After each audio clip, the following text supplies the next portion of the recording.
Bismillahirrahmanirrahim. Assalamualaikum warahmatullahi wabarakatuh.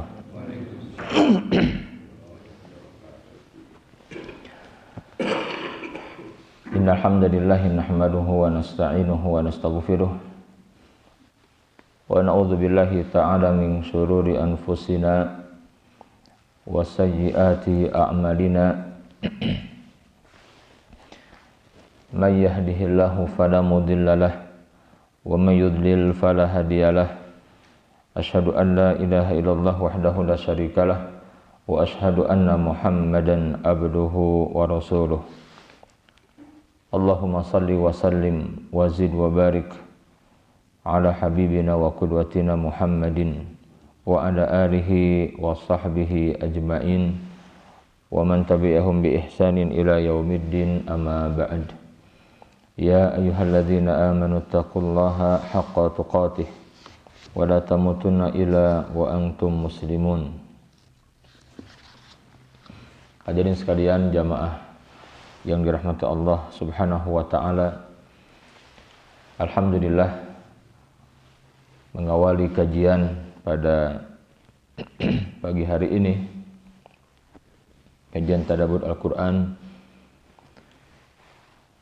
Saya berdoa kepada Allah Subhanahu wa taala, mudah-mudahan majelis kita pagi hari ini diberkahi dan dirahmati Allah Subhanahu wa taala. Mudah-mudahan duduknya kita di sini saat ini dicatat sebagai amal soleh yang akan memberatkan timbangan amal kebaikan kita di akhirat nanti. Allahumma rabbana taqabbal minna innaka antas samiul alim wa tub alaina innaka antat tawwabur rahim. Hadirin sekalian, pagi hari ini kita akan mentadabburi beberapa ayat dari surat Al-Ahzab. Kita sedang mentadabburi sirah fil Quran, Pak. Banyak pelajaran yang bisa kita ambil, Pak. Ayat yang ke-9, mulai ayat yang ke-9 tentang perang Ahzab.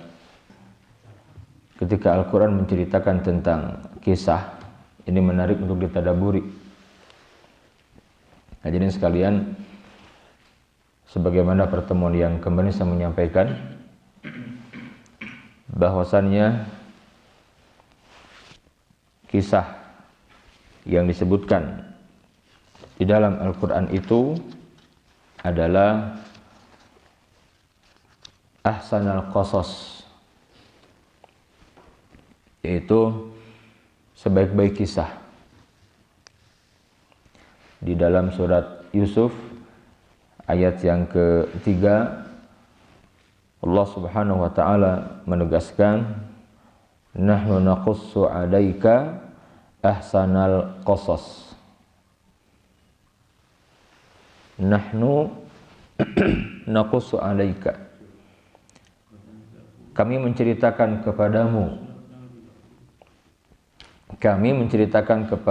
wahai Muhammad, ahsanal qasas, sebaik-baik kisah. Jadi di dalam Al-Quran itu banyak terdapat kisah yang Allah hadirkan, yang Allah hidangkan untuk kita semua. Sepertiga isi Al-Quran itu kisah. Cukup hal ini untuk menunjukkan betapa pentingnya kita mentadabburi ayat-ayat tentang kisah di dalam Al-Quran. Dan hasil akhirnya itu adalah laqad kana fi qasasihim ibratun liulil albab, di surat Yusuf ayat terakhir. Laqad kana fi qasasihim, ini sudah pakai lam, pakai qad, Pak. Lam itu untuk menguatkan, qad juga sama. Jadi sungguh benar-benar pada kisah-kisah mereka itu, baik kisah para nabi dan rasul, Jadi mulai kisah Nabi Adam sampai dengan kisah Nabi Muhammad sallallahu alaihi wasallam, atau kisah umat-umat terdahulu seperti kisah kaum Tsamud, kaum Ad, kaum Nabi Lut, yang semuanya dibinasakan Allah karena kekufuran mereka kepada Allah dan pengingkaran mereka kepada para nabi Allah, para rasul Allah. Itu syarat dengan pelajaran. Juga kisah tokoh-tokoh yang diabadikan di dalam Al-Quran bukan nabi, tetapi Allah abadikan. Bahkan beberapa surat disebut dengan nama mereka. Seperti kisah Luqmanul Hakim, bukan nabi itu, ahli hikmah, Allah sebutkan di dalam surat Luqman. Kemudian juga ada kisah Dzulqarnain, seorang raja, seorang penguasa yang soleh. Ada juga kisah Ali Imran, keluarga Imran. Juga ada kisah Ashabul Kahfi, para pemuda. Sampai kemudian disebutkan dalam surat Al-Kahfi itu, nahnu naqussu alaika naba'ahum bil haqq. Kami kisahkan kepada engkau Muhammad naba'ahum, berita besar tentang mereka. An-naba itu kan berita besar. Di dalam juz amma ada surat An-Naba, enggak main-main. Karena memang banyak orang-orang di zaman itu berselisih tentang Ashabul Kahfi, seperti apa kisah sebenarnya. Quran turun. Maka kisah yang dihidangkan Allah dalam Al-Quran itu sebaik-baik kisah. Dan itu bukan perkataan manusia, itu kalam Allah. Maka pasti setiap kalimatnya mengandung mukjizat. Kita akan bahas di surah Al-Ahzab nanti. Seperti apa mukjizatnya kalimat demi kalimat, karena kalam Allah itu. Nahnu naqussu 'alaika naba'ahum bil haqq. Kami akan kisahkan kepada engkau wahai Muhammad berita besar tentang mereka bil haqqi, dengan benar. Siapa Ashabul Kahfi itu? Innahum fityatun amanu bi rabbihim wa zidnahum huda. Sesungguhnya mereka itu fityah, pemuda-pemuda yang usianya antara 17 sampai dengan 22. Itu fityah. Ada fityah, ada syabab, itu beda. Ada gulab. Innahum fityatun. Sesungguhnya Ashabul Kahfi itu, mereka itu fityatun, pemuda-pemuda amanu bi rabbihim, yang beriman kepada Tuhannya. Wa zidnahum huda, dan kami tambahkan kepada mereka huda, petunjuk. Nah, laqad kana fi qasasihim ibratun liudil albab. Sungguh pada kisah-kisah mereka itu ibrah, terdapat pelajaran liudil albab, bagi orang-orang yang mempunyai akal. Jadi ahsanal qasas, sebaik-baik kisah itu dihidangkan Allah dalam Al-Qur'an agar kita mengambil ibrah. Ibrah di sini maksudnya apa? Harus menjadi jembatan yang menghubungkan generasi atau umat terdahulu dengan umat sekarang. Kenapa? Karena sejarah itu pasti berulang, Pak. Ada ungkapan at-tarikh yu'idu nafsahu. Yu'idu nafsahu. Jadi sejarah itu tentang Musa dan Fir'aun, maka pasti setiap zaman akan berulang. Ketika Al-Quran menyuguhkan kisah tentang Fir'aun, itu sosok pemimpin yang zalim, di mana di sekitarnya ada tokoh-tokoh yang mendukungnya, yang punya kepentingan dengan dunia ini.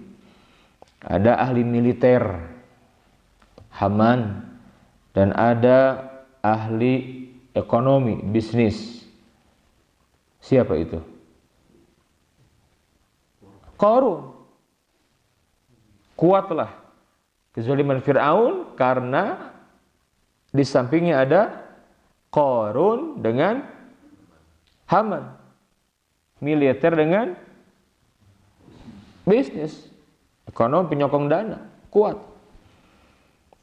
Silakan dikaji kezaliman yang terjadi di berbagai negara yang dilakukan oleh para pemimpinnya kepada rakyatnya. Dua. Karena didukung oleh militer yang loyal dan juga dana yang kuat. Ini pelajaran kan Pak? Kalau kita kaji, sekarang kita menyaksikan negeri kita juga seperti itu.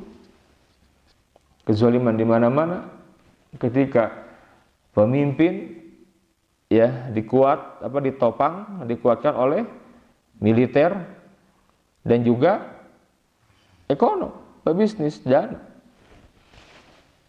Tetapi Quran memberikan solusinya gitu. Bagaimana Musa berhasil menumbangkan kezaliman Fir'aun dengan cara bertutur yang menakjubkan.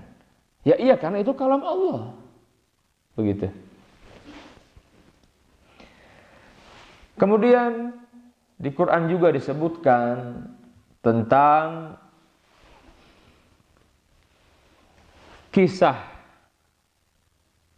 sirah Rasulullah, biografi sirah Rasulullah. Nah, yang paling banyak dibahas itu tentang peperangan Nabi. Ya, peperangan Nabi. Pertemuan kemarin kita tadaburi tentang beberapa ayat dari surat Al-Anfal. Itu kan banyak membahas tentang perang Badar Al-Kubra. Kemudian juga di surat Ali Imran ada perang Uhud dan perang Badar, disebut juga di surat Ali Imran. Perang Hunain, perang Tabuk itu di surat At-Taubah. Perang Ahzab, perang Khandaq di surat Al-Ahzab ini. Begitu disebutkan. Ya. Nah, kita ingin kisah ini hidup, Pak, bekerja untuk kita gitu. Tidak sekedar masa lalu. Oh, itu kan masa lalu. Ya sekarang saja. Nah, udah kalau ada pemikiran seperti itu, maka kita tidak akan bisa mengambil banyak faidah, ibrah dari kisah yang kita baca dalam Quran. Padahal sepertiga isi Al-Quran itu kisah. Dan kita mengenal, kita tahu bahwasanya Al-Quran itu kitab yang diturunkan, yang terakhir, yang sempurna, yang lengkap, yang menjadi hudan linnas, petunjuk bagi manusia, wa bayyinatin minal huda wal furqan, dan menjelaskan tentang al-huda itu, wal furqan, dan pembeda bainal haq wal batil. Berarti ketika Quran menuturkan kisah, di sana ada petunjuk. Iya, ada hudan. Sebagaimana disebut di dalam surat Yusuf ayat terakhir tadi itu. Laqad kana fi qasasihim ibratun liulil albab. Disungguh pada kisah-kisah mereka itu ada ibrah, ada pengajaran bagi orang-orang yang mempunyai akal. Makana hadisan yuftara. Jadi kisah yang disebut di dalam Al-Quran itu bukan kisah yang dibuat-buat. Penting ini, Pak. Bukan kisah yang diada-adakan.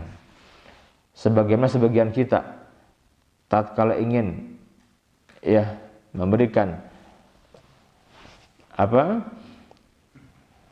pelajaran kepada orang lain, kadang kita ngarang kisah, ngarang-ngarang dengan kisah dusta, ya, kisah bohong. Ini nggak boleh. Maka harisan iftara.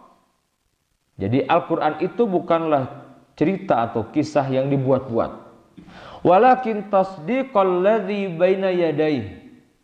Akan tetapi membenarkan kitab-kitab yang sebelumnya. Membenarkan. Ketika orang Nasrani berselisih tentang seperti apa kisah Isa ibn Maryam itu, apa benar disalib atau bagaimana?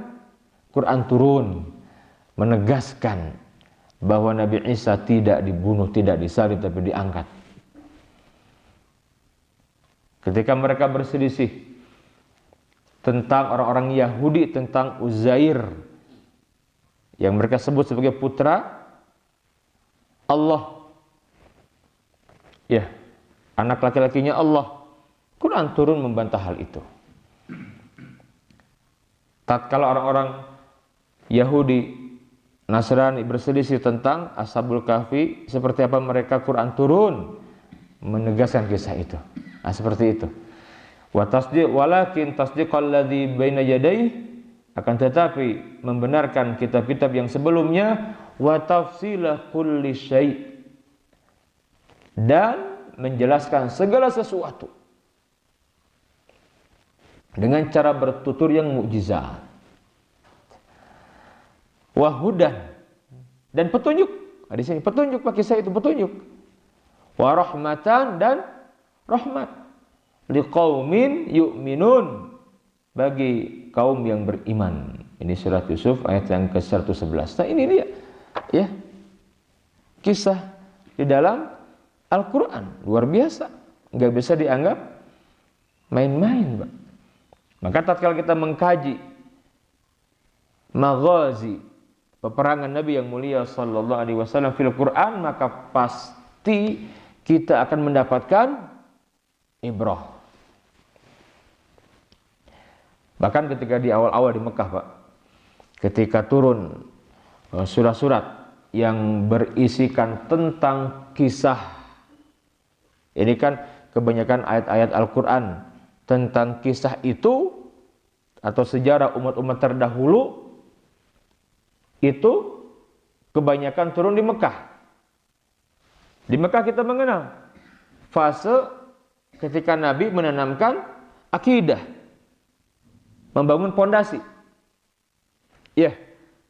Jadi 13 tahun Nabi berdakwah di Mekah itu mendakwahkan apa? Tauhid. Menanamkan keimanan.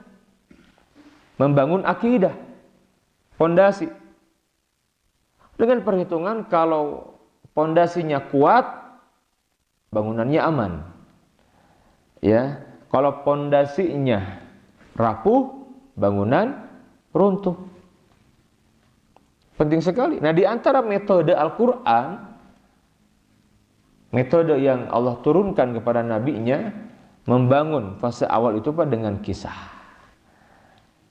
Ya, at-tarbiyatu, ya, pendidikan dengan kisah. Luar biasa kisah itu, ya. Nah, hal ini dijelaskan di dalam Al-Qur'anul Karim surat Hud ayat yang ke-120. Allah Subhanahu wa taala berfirman, "Wa kullan naqussu 'alaika min amba'ir rusul ma nusabbitu bihi fuadak." Dan semua kisah dari rasul-rasul kami ceritakan kepada engkau. Apa? Jadi kisah-kisah yang dengannya manusabbitu bi fuadak, kami teguhkan hatimu. Nah, ini. Jadi luar biasa Pak, untuk meneguhkan hati. Agar Nabi itu mencontoh, mengambil pelajaran. Ya.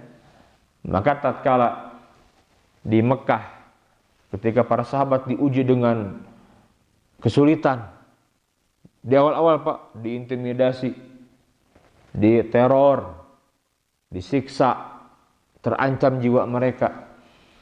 Apa kata Nabi? kita tidak ada apa-apanya katanya. Ya, dibandingkan umat terdahulu. Umat terdahulu ada orang yang digergaji, dibelah tubuhnya ya oleh orang-orang zalim, tapi dia bersabar kepada Allah. Kenapa? Untuk mempertahankan akidah mereka, keyakinan mereka, Pak.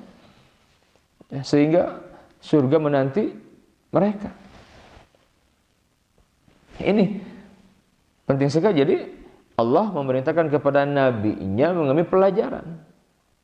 Contoh, ketika Nabi yang mulia sallallahu alaihi wasallam ya menaklukkan kota Mekah, kan Nabi itu masuk membuka Mekah tanpa perang yang sengit gitu. Tidak ada penumpahan darah yang banyak, tidak. Nabi membuka dengan pembukaan yang luar biasa cantiknya gitu, Pak ya. Yang ditulis oleh para ulama dalam buku sejarah, ini pembukaan penaklukan yang menakjubkan. Begitu. Nah, ketika Nabi yang mulia mengumpulkan orang-orang Quraisy itu, baru dikumpulkan semuanya. Apa kata Nabi? Apa yang akan kalian menurut kalian, apa yang akan aku lakukan kepada kalian? Ya. Maka mereka menyampaikan, engkau adalah orang yang mulia di antara kami, orang baik, putra orang baik. Ini bahasa orang kalah begitu, Pak. Ya. Anta akhun karim, ibnu akhin karim, katanya. Engkau ini orang yang mulia, putra orang yang mulia. Padahal dulu mengatakan Muhammad itu penyihir, orang gila, dukun, dan lain-lain. Tetapi di waktu itu, Pak, menyampaikannya anta akhun karim, katanya. Engkau ini saudara kamu yang mulia, ibnu akhin karim, putranya saudara kamu yang mulia. Nabi menyampaikan apa? Hari ini aku ingin mengatakan kepada kalian, sebagaimana dahulu Yusuf berkata kepada saudara-saudaranya. Lihat Nabi mengambil pelajaran, Pak.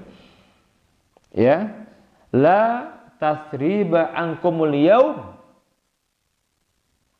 Tidak ada celaan bagi kalian. Izhabu fa antum at-tulaqa. Pergilah kalian semuanya, kalian bebas, aku maafkan. Bayangkan, Pak, orang yang nyakitin Nabi, menghina Nabi, ya, mengusir Nabi, Nabi maafkan itu. Kenapa? Karena Nabi mengambil pelajaran dari kisah Nabi Yusuf. Bagaimana dahulu di Mekah, ketika Nabi dalam kesulitan, turun surat Yusuf. Ma nusabbitu bihi fuadak, untuk kami kuatkan gitu. Ya, hatimu. Ya. Nabi yakin benar akan ada kemenangan dari Allah Subhanahu wa taala gitu. Nabi Yusuf kan seru kisahnya, Pak ya. Bagaimana Yusuf dikhianati, didengki oleh saudara-saudaranya sampai dibuang ke sumur. Luar biasa. Nabi Yusuf itu kalau kita kaji nanti kita sampaikan pada waktunya. Luar biasa, banyak pelajaran. Bahkan dua ayat tadi itu, nahnu naqussu 'alaika ahsanal qasas. Kami ceritakan kepada engkau Muhammad sebaik-baik kisah. Dan di ayat terakhirnya, laqad kana fi qasasihim ibratun liulil albab. Sungguh pada kisah-kisah mereka itu terdapat ibrah bagi orang-orang yang mempunyai akal. Itu ada di surat Yusuf. Tetapi lihat ketika Allah berikan kemuliaan kepada Yusuf, tatkala saudara-saudaranya datang, ya, apa kata Yusuf? La tasriba ankumul yaum. Tidak ada celaan bagi kalian. Yusuf maafkan, Pak. Dimaafkan oleh Nabi Yusuf.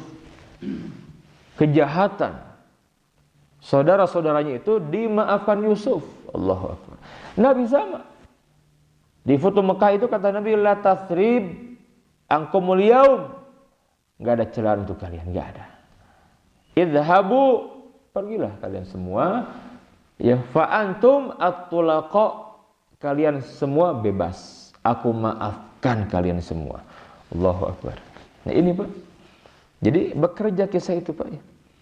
ketika di perang Badar, ketika di akhir perang kalah musyrikin Mekah itu, Quraisy itu, Nabi bertanya, mana Abu Jahal katanya. Ditanya Abu Jahal. Maka Abdullah ibnu Mas'ud yang pertama kali menemukan Abu Jahal. Dipenggal lehernya, dibawa kepada Nabi. Ini ya Rasulullah, Abu Jahal. Kata Nabi, huwa hadza Fir'aun hadhil ummah. Ini orang ini Fir'aunnya umat ini. Ya Fir'aun di zaman siapa? Nabi Musa. Tapi Nabi menyebut Abu Jahal itu Fir'aunnya umat waktu itu gitu. Berarti yang namanya Fir'aun itu akan senantiasa ada. Nah, ini Mbak, menariknya Pak ya, mentadaburi kisah dalam Al-Quran. Ini pengantar siapa ya, agar kita lebih menikmati hidangan Allah ya Pak ya, dalam Al-Quran ketika Quran bertutur tentang kisah gitu. Nah setelah ini mari kita perhatikan kisah-kisah yang kita sampaikan kepada putra-putri kita. Oh itu jangan sembarang itu, karena akan berbekas dalam jadi si anak. Berbeda anak-anak yang membaca kisah-kisah yang baik itu akan berbekas dalam dirinya Pak ya. Sebagaimana anak-anak ketika banyak melihat tontonan-tontonan itu, hati-hati juga tuh, bisa pengaruhnya besar kepada putra-putri kita gitu. Nah, mari kita tadabburi surat Al-Ahzab ya, tentang perang Ahzab yang bisa kita ambil manfaatnya, ibrahnya. Yang pertama, ayat yang ke-9, ini ayat yang memerintahkan ya agar mengingat nikmat Allah. Ini muqaddimah, pembukaan gitu, tentang perang Ahzab. Perintah untuk mengingat nikmat Allah. Ya. Ini tentang gambaran seperti apa perang Ahzab itu. Allah Subhanahu wa taala berfirman di sini, A'udzu billahi minasyaitonir rajim. Bismillahirrahmanirrahim. Ya ayyuhalladzina amanu dzkuru ni'matallahi 'alaikum.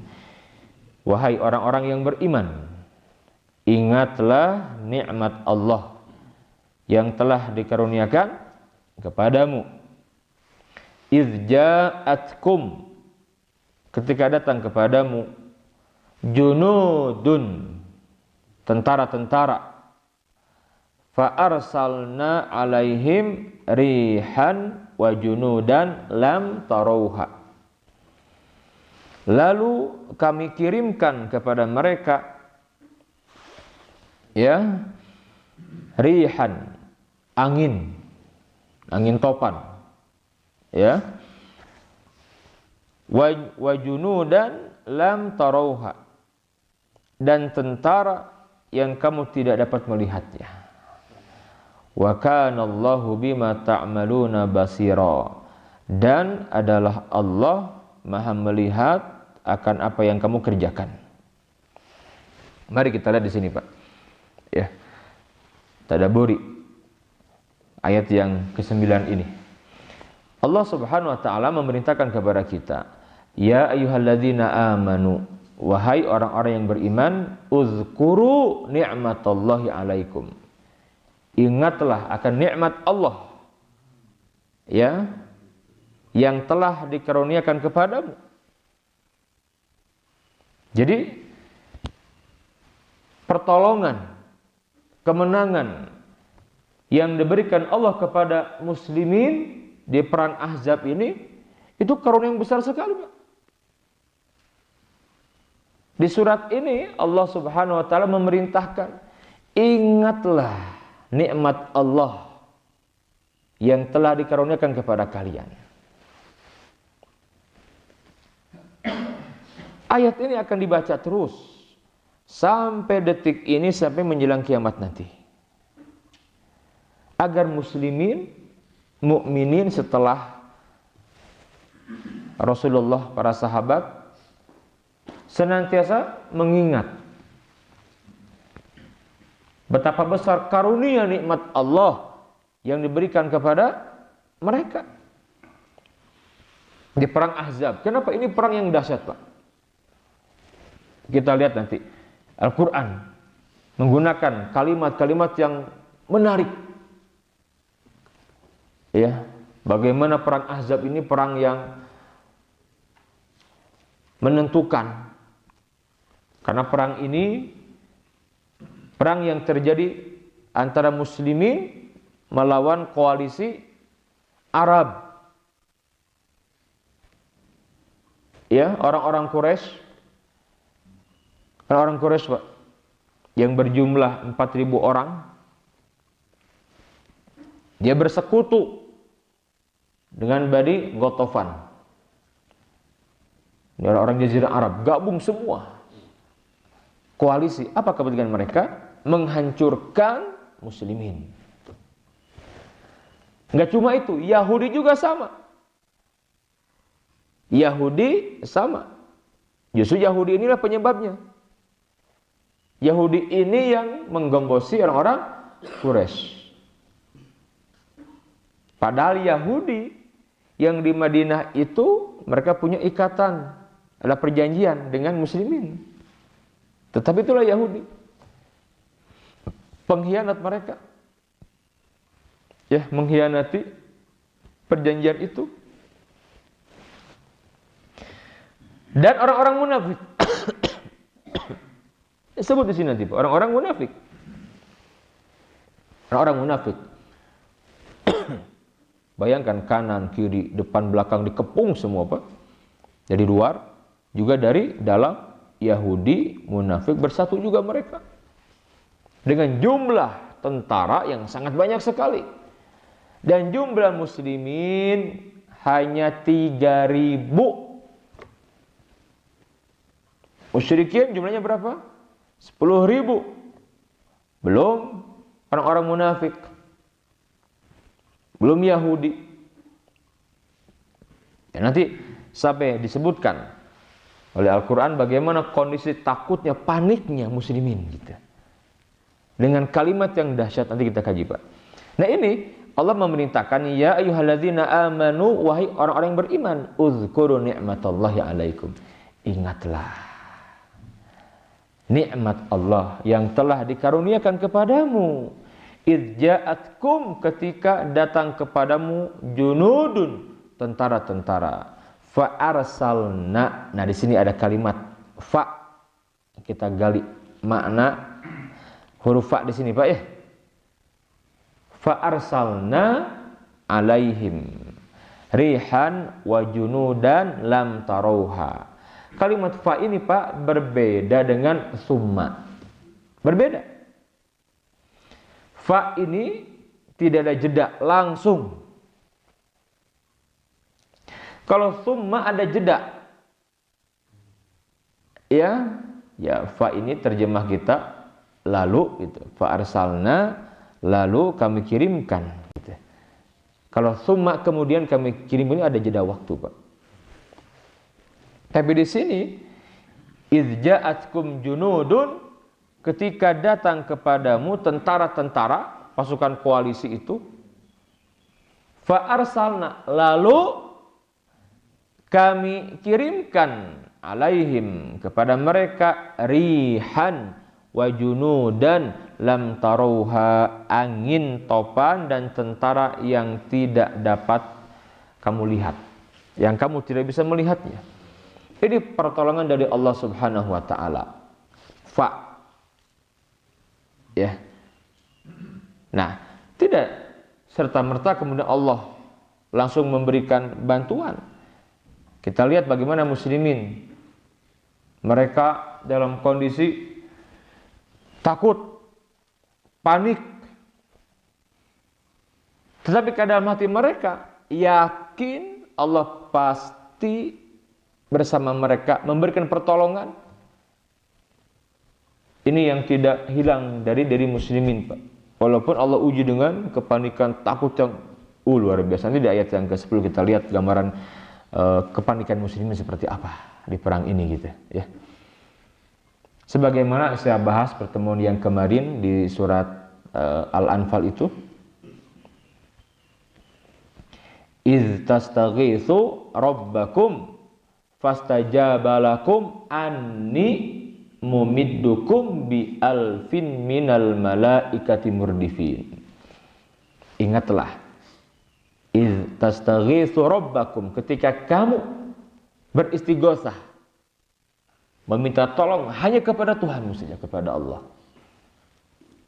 Pakai fa di sini, Pak, tidak summa. Fastajaba lakum, maka kami ijabah. Fastajaba lakum dengan cara apa? Anni mumiddukum, kami datangkan, kami turunkan. Anni mumiddukum bi alfin minal malaika, 1000 malaikat. Ya, 1000 malaikat yang turun berbondong-bondong.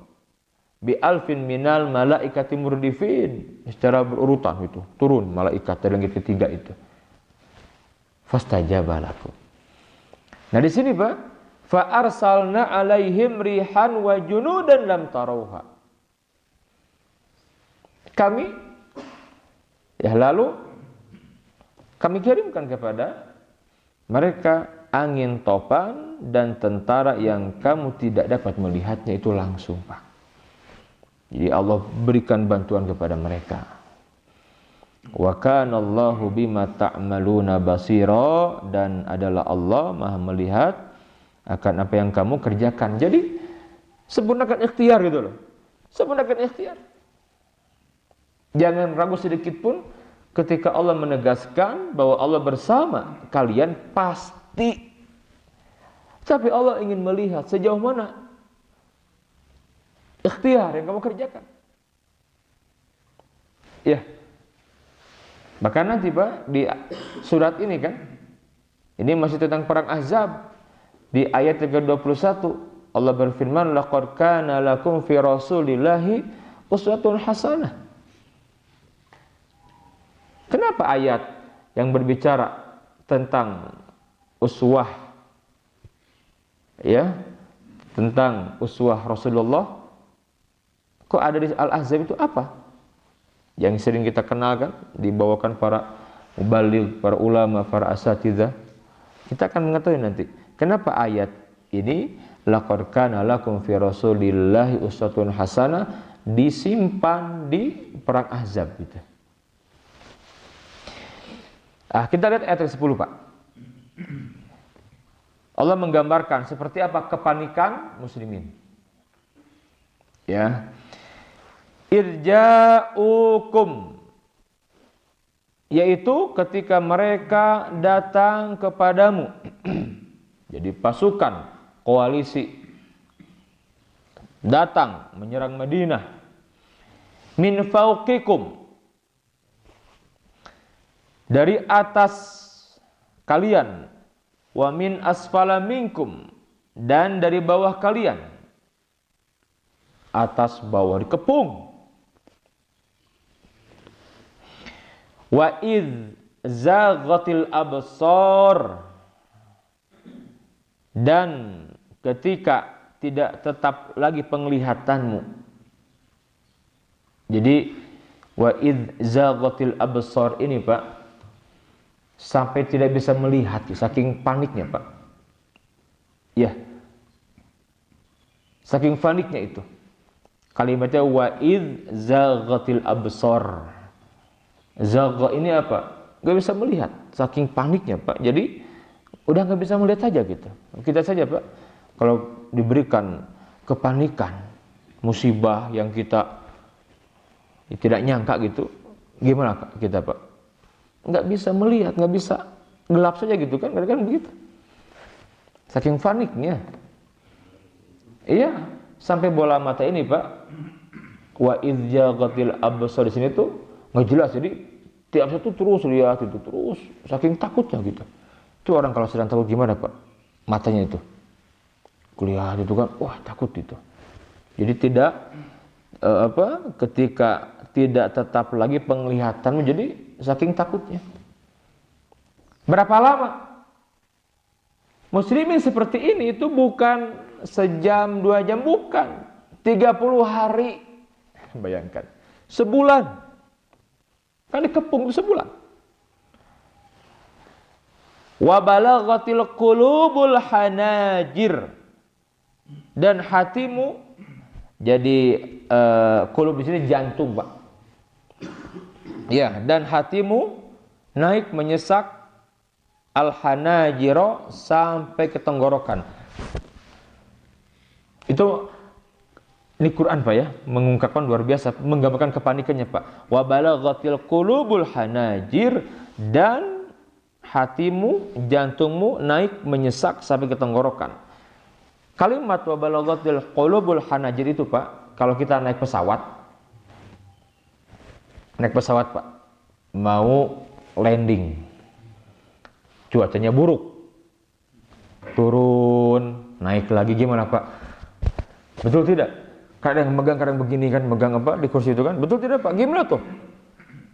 Loh, sport jantung itu, Pak, betul tidak? Kadang mau landing masih jelek tuh, naik lagi, gitu terus. Oh, itu nggak enak, Pak. Terus kalau landingnya tidak baik kan, tegang kita tuh, gitu nggak enak kita. Seperti kan, Pak, ya, nyesek. Wah, orang tuh kalau punya banyak masalah, Pak, kan suka, nah gitu, suka apa? Tiba-tiba kan, tegang, nyesek gitu ke sini. Kita aja, Pak, baru beberapa menit gitu ya, beberapa jam mungkin gitu, ketika akan landing pesawat tuh gimana tuh, enak nggak, Pak? Nggak enak itu. Nah, ini muslimin seperti ini, Pak, kondisinya itu wa idzaghatil absar wa balaghatil qulubul hanajir, 1 bulan. Kebayang itu seperti apa tegangnya. Nah, kalau orang dalam kondisi panik, ya, dia nggak bisa melihat lagi, udah nggak fokus lagi, udah kemana gitu penglihatan itu, sampai jantung itu sesek sampai ke tenggorokan. Biasanya watadzunnuna billahi dzununa, dan kamu menyangka terhadap Allah dengan bermacam-macam prasangka, kan begitu? Wah, apa Allah nolong saya gitu? Masa sih? Kayaknya nggak akan nolong deh. Wah, gitu prasangka, Pak. Watadzunnuna billahi dzununa. Maka orang-orang munafik itu, Pak, ya, kita lihat di ayat yang berikutnya, Pak. Di ayat yang ke-11. Ya. Nah, sebelum munafik, bagaimana Allah menggambarkan mukminin seperti apa? Hunalika ubtuliyal mu'minuna wa zulzilu zilzalan syadida. Hunalika ubtuliyal mu'minun, disitulah diuji orang-orang mukmin. Ini ujian. Wa zulzilu zilzalan syadidan, dan digoncangkan hatinya dengan goncangan yang sangat. Ini Quran menggambarkan, Pak. Ini bukan mendramatisir, bukan, memang begitu kondisinya. Allah Maha tahu hati seorang, kan, Pak. Ya kalau kita menggambarkan nggak bisa dasar ini, kan, Pak, betul tidak? Kita lihat dohirnya kok. Tapi Allah kan yang tahu lintasan sehalus apapun yang ada di dalam hati. Bayangkan kalimat Allah itu, hunalika betuliyal mu'minun, disitulah diuji orang-orang mukmin, wa zulzilu zilzalan syadida, dan digoncangkan hatinya dengan goncangan yang sangat. Ini kalimat zulzil ini kan kita dapati di peristiwa kiamat, surah Al-Zalzal, betul tidak? Idza zulzilatil ardu zilzalaha, ketika bumi digoncangkan, kiamat. Allah menggambarkan bagaimana kondisi mukmin. Ngeri sekali, Pak. Ya. Sampai lihat ayat yang ke-12. Wa idh yaqulul munafiqun, dan ingatlah ketika orang-orang munafik, ya, berkata, walladzina fi qulubihim marad, dan orang-orang yang di dalam hatinya ada penyakit. Ma wa'adanallahu wa rasuluhu, Allah dan Rasulnya tidak menjanjikan kepada kami illa gurura, melainkan tipu daya. Jadi bahasa mudahnya, Pak, mana janji Tuhan kalian itu, Rasul kalian, kata kita dia tolong 30 hari itu kan bukan waktu yang sebentar, Pak, ya. Kondisi tegang, nggak mudah itu, Pak. Ya, bayangkan Ya, seperti itu kondisinya. Nah, ketika perang Ahzab ini, ya perang Ahzab ini, Pak,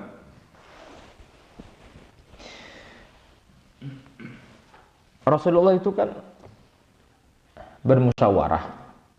Nah, tadi kenapa kemudian di ayat yang ke-21 Allah menegaskan laqad kana lakum fi rasulillahi uswatun hasanah. Sungguh pada diri Rasul itu ada suri teladan yang baik untukmu, untuk orang beriman, ya, liman kana yarjullah wal yaumul akhir wa dzakarallaha katsira. Apa teladan Nabi? Di antaranya, Nabi itu pertama Nabi bermusyawarah. Syura. Musyawarah apa?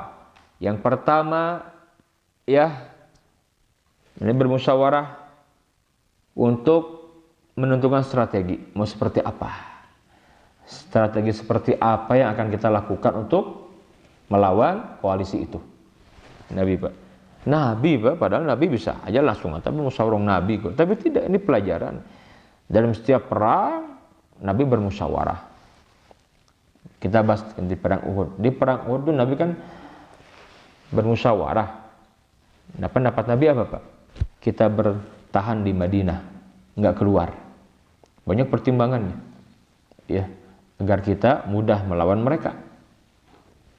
Tapi sebagian sahabat ingin keluar dari Madinah, terutama orang-orang yang tidak ikut perang Badar, Pak. Ya Rasul, kita keluar saja, kita lawan mereka, kita habisi mereka di luar. Nabi itu, Pak, karena melihat banyak yang berpendapat seperti itu, Nabi mengambil pendapat itu, gitu. Nabi seperti itu, Pak. Teladan beliau itu di perang Badar juga sama, bermusyawarah. Di perang Ahzab sama bermusyawarah. Teladan Nabi buat kita. Di antaranya, Pak, ya, tentu dalam semua hal, tapi di surat ini Nabi disebut oleh Allah Subhanahu wa taala, Nabi itu bermusyawarah. Ini mau bagaimana strateginya? Ini pentingnya bermusyawarah, Pak. Ya, mau bagaimana berstrategi kita? Yang kedua apa? Nabi itu, ya, meminta pendapat para sahabat, dan yang terkenal pendapat Salman Al-Farisi radhiyallahu anhu yang memberikan ide agar menggali parit. Kata Salman, ya Rasulullah, dahulu kami di Persia itu kalau musuh datang menyerang kami bertahan, kami menggali parit. Khandak itu parit, kami menggali parit sebagai bentuk pertahanan. Khandak, kata Salman. Dan ide ini, ide yang belum pernah dikenal oleh orang-orang Arab waktu itu. Nabi sangat kagum, sangat takjub, maka diterima ide ini dan semua sahabat menerimanya. Nggak cuma itu, Pak. Nabi tentukan lokasi, ya, lokasinya. Itu musyawarah Nabi. Yang kedua apa uswahnya itu? Nabi itu, Pak, dalam strategi Khandak itu Nabi turun langsung. Manajemen Khandak bagaimana menggali parit kan tidak mudah. Tanah Madinah itu bukan kayak di Lembang, Pak. Kalau tanah Lembang mah bari pacul gitu gampang. Loh, ini Madinah itu kan batu semua, Pak. Dan dulu belum ada bulldozer, Pak. Belum ada peralatan canggih, hanya pakai apa coba? Pakai linggis saja. Dan panjang parit itu Madinah, Pak. Bukan tanah Lembang, bukan. Dengan waktu yang dikejar-kejar musuh kan takut. Ya. Nah, ketika itu Nabi memberikan sebuah aturan. Ya, ada pengawas sekian kilometer, ada pengawasnya seperti apa. Nabi manage itu. Bahkan Nabi turun langsung menggali parit itu. Nanti akan banyak peristiwa di penggalian parit berupa bisyarah nubuah. Jadi kalau diibaratkan, Pak, perang Khandak ini, Pak, seperti kontraksi, seperti ibu yang mau melahirkan. Apa maksudnya, Pak? Ini kan puncaknya tuh, Pak. Coba kalau pembukaan situ gimana sih ibu, Pak? Ngeden kan? Loh iya kan, ngeden kan? Pembukaan kedua gimana? Ngeden juga kan? Tapi lihat ketika pembukaan yang pas mau melahirkannya bagaimana tuh? Perjuangan itu, waduh, sampai, wah, masya Allah, lihat ibu itu perjuangan mereka, kita, masya Allah itu Pak. Saya banyak bertafakur tuh, terkala mendampingi istri melahirkan anak-anak saya seperti itu.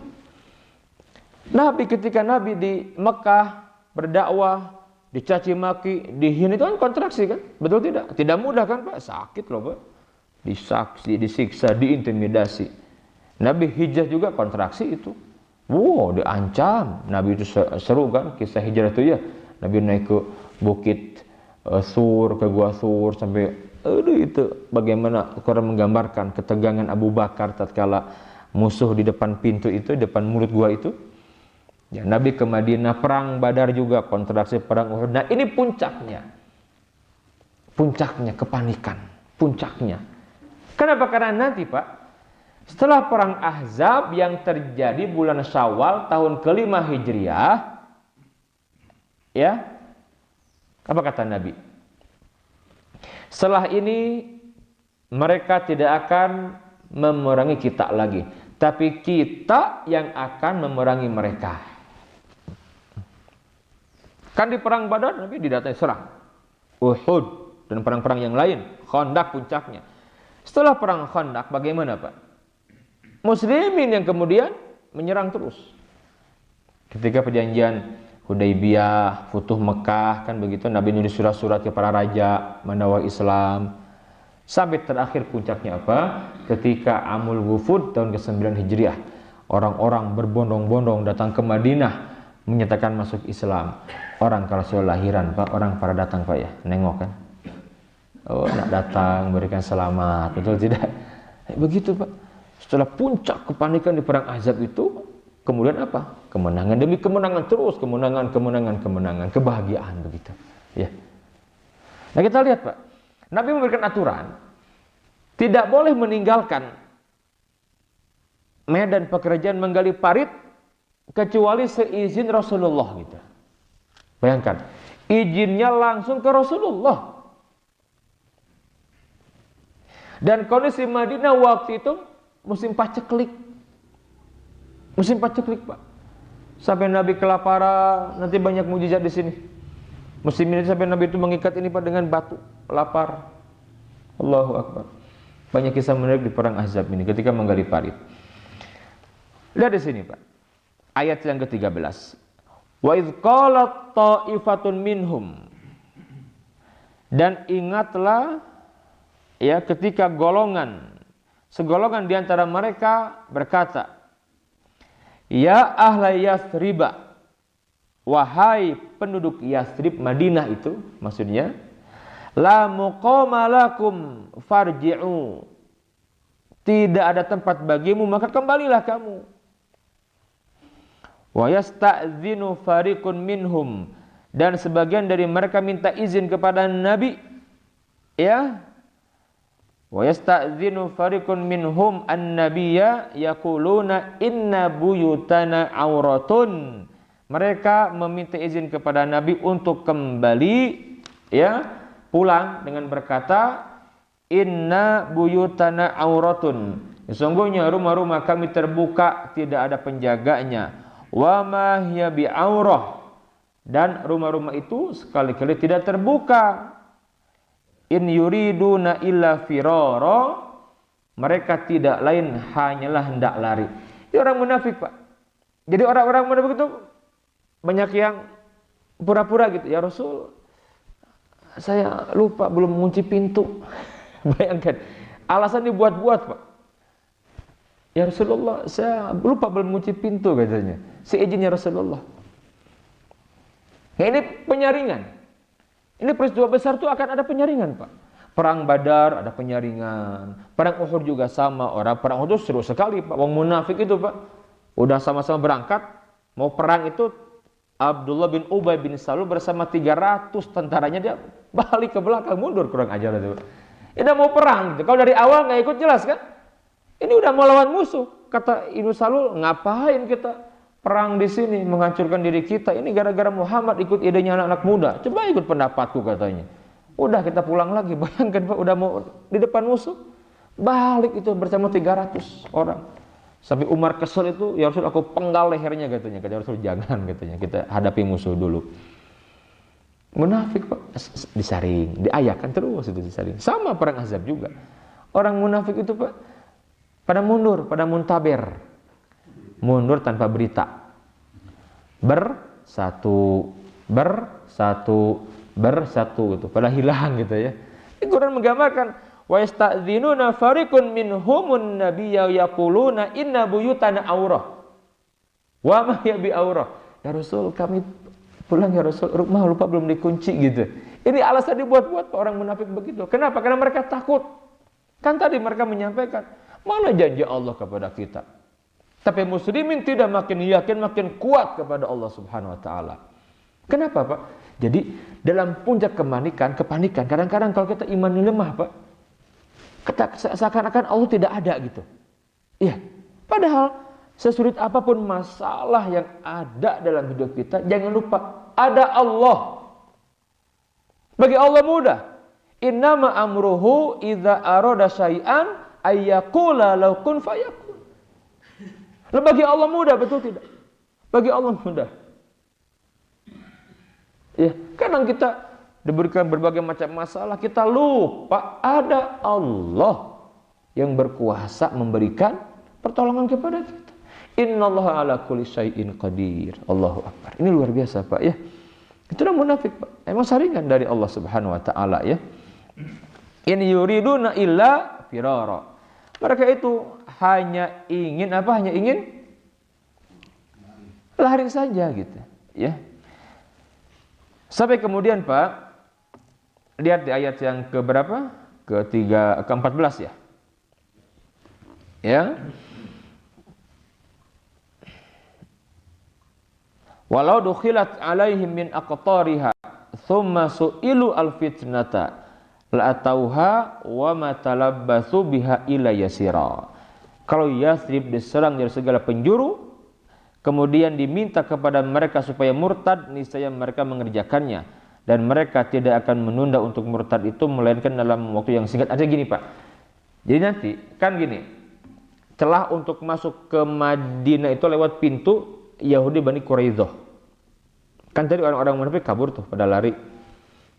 Ngapain payah-payah, nggak akan kita ditolong Allah. Mana janji Tuhan Muhammad itu nggak ada katanya. Kan kabur mereka Pak. Tetapi kalau misalkan musuh datang ke dalam gitu, ya untuk menghancurkan muslimin gitu, kemudian mereka diajak, pasti mereka akan semangat gitu. Kan munafik begitu Pak. Sekarang juga banyak kan, coba kalau untuk menggembosi muslimin gitu, orang-orang yang komitmen dengan sunnah, dengan Islam yang benar, wow semangat mereka tuh. Orang-orang munafik semangat gitu, akan terdepan merusak, bekerja sama dengan musuh-musuh. Kalau diajak perang nggak mau mereka Pak, banyak alasan. Ya, tapi kalau untuk menghancurkan muslim mereka mau. Memang munafik begitu, nyimpan kebencian. Walau dukhilat alaihim min aqtariha, kalau Yathrib diserang dari segala penjuru, summa su'ilul fitnata, kemudian diminta kepada mereka supaya murtad, la tauha wa ma talabbathu biha ila yasira, niscaya mereka mengerjakannya dan mereka tidak akan menunda untuk murtad itu melainkan dalam waktu yang singkat. Itu maksudnya Pak. Ya, diajak jihad banyak alasan tadi. Rumah belum dikunci, pulang gitu kan. Ya Rasul, ini rumah belum dikunci. Ya iya Pak, kayak kita juga Pak banyak alasan kadang-kadang Pak ya. Aduh, kalau nggak bisa melawan mualas tuh Pak ya. Ya silakan bikin alasan banyak. Nanti juga ada alasan, mohon maaf. Ini kucing tetangga melahirkan katanya, coba. Bisa dibuat-buat sampai kucing tetangga pun jadi alasan Pak ya. Kucing melahirkan katanya. Nah, urusannya gitu kan. Berbagai macam orang-orang munafik itu bikin alasan yang dibuat-buat, Pak.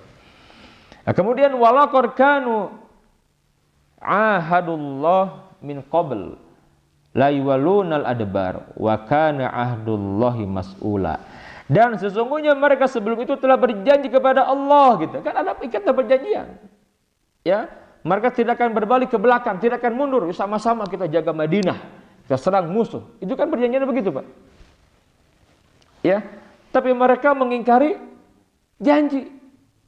Ya, mereka mengingkari janji. Wa kana ahdullahi mas'ula. Mereka lupa bahwa Allah akan meminta pertanggungjawaban janji itu. Dia nanti akan diminta. Ya. Janji itu akan diminta pertanggungjawaban oleh Allah dari kiamat nanti. Hati-hati itu. Kemudian, qul la yanfa'akum al-firaru in farartum minal maut awil qatli wa idzal la tumatta'una illa qalila. Aduh, Masya Allah, ini bahasa Quran luar biasa Pak ya. Ayat ke berapa nih? Ke-16. Qul la yanfa'akum. Apa katanya? Katakanlah, lari itu dari medan perang itu sekali-kali tidaklah berguna bagimu.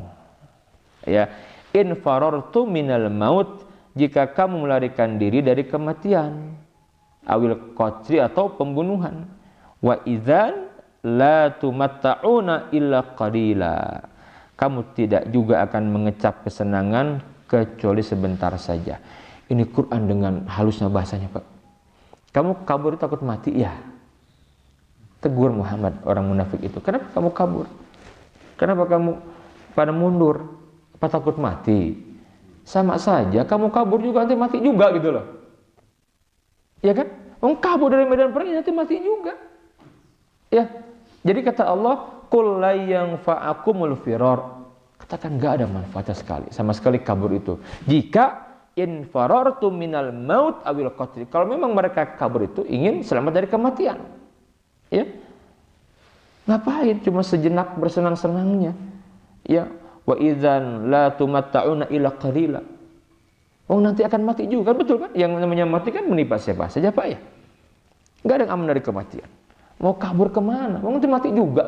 Kenapa tidak mati dalam keadaan mulia membela agama Allah? Kenapa takut mati kabur? Nanti mati juga kok. Teguran dari Allah Subhanahu wa taala ya. Qul man dzalladzi ya'simukum minallah in arada bikum su'an au arada bikum rahmatan. Ya, katakanlah siapakah yang dapat melindungimu dari takdir Allah jika Allah menghendaki bencana atasmu dan menghendaki rahmat untuk dirimu, wala yajiduna lahu min dunillahi waliyan wala nasira. Dan orang-orang munafik itu tidak memperoleh bagi mereka pelindung dan penolong selain Allah. Ya, ini Pak, faktor internal. Artinya apa Pak? Jadi di perang ini luar biasa. Bagaimana kemudian Nabi itu membereskan internal dulu Pak, munafik dulu. Ya. Maka nanti Nabi disibukkan dengan mereka ini. Dengan pengkhianatan Yahudi, kan di Madinah.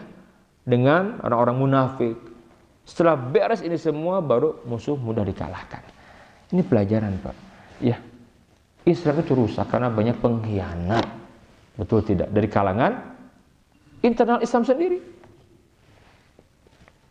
Itu orang munafik begitu Pak. Pengkhianat. Nabi bereskan dulu. Makanya ini banyak. Tadi berapa ayat coba menceritakan tentang munafik. Betul tidak? Panjang sekali itu ayatnya, banyak sekali. Itu bahaya munafik itu. Kan munculnya munafik setelah perang Badar. Yang terus orang-orang. Dan pada perang inilah Allah bongkar kemunafikan. Mereka dibongkar. Ya, orang-orang munafik itu. Yang terus membuat ulah kepada muslimin seperti itu.